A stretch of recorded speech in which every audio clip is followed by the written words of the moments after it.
मंगळवारी सकाळी उन्हाच्या अगोदर माजी आमदार कॉम्रेड नरसय्या आडम मास्तर हे आपल्या परिवारासह बापूजीनगर येथील ज्ञानसागर प्रशाला येथे त्यांच्या पत्नी कामिनी आडम, मुलगा डॉक्टर किरण आडम, मुलगी निलिमा आडम यांच्यासोबत मतदानाचा हक्क बजावताना दिसून आले. मतदान केल्यानंतर आपली प्रतिक्रिया व्यक्त करताना माजी आमदार आडम मास्तर यांनी पंतप्रधान मोदी यांच्यावर निशाणा साधला.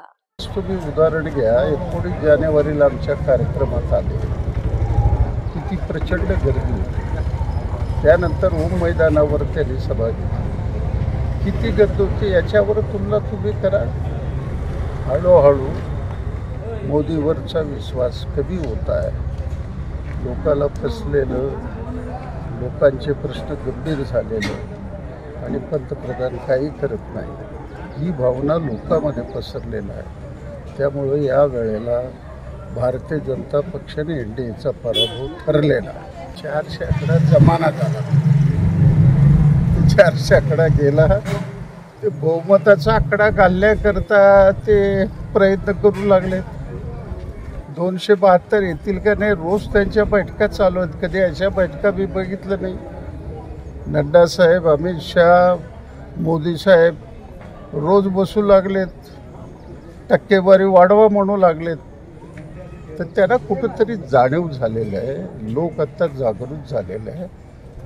अहो मला हे सांगा, केंद्राविरुद्ध राज्याचा संघर्ष केरळमध्ये आहे, तामिळनाडूमध्ये आहे, बंगालमध्ये आहे, दिल्लीमध्ये आहे, झारखंडमध्ये आहे, पंजाबमध्ये. जिथं विरोधी पक्षाचं सरकार आहे ते सरकारच चालू नाही.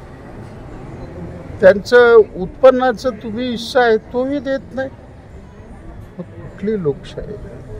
बाबासाहेबांनी घटना दिलं, केंद्राने राज्याचे संबंध कसे असले पाहिजे. मोठ्या भावाची भूमिका केंद्राची राहणार, लहान भावाची भूमिका राज्याची राहणार. तुम्ही राज्याला आर्थिक कोंडीमध्येच प्रयत्न करता. तेलंगणाचा मुख्यमंत्री तेच ओरडतो, कर्नाटकचा मुख्यमंत्री तेच ओरडतो, आम्हाला तुम्ही पैसे देत नाही. म्हणजे एका बाजूला तुम्ही राज्याची कोंडी करायची, दुसऱ्या बाजूला तुम्हाला मानणारे लोकांना राज्यपाल बसवायचं. घटना कुठं राहिली मला सांगा. पूर्णपणे घटना हे उलटवण्याचा प्रयत्न केंद्र सरकारचं चालू आहे. म्हणून जनता अत्यंत क्रोधित आहे, जनता अत्यंत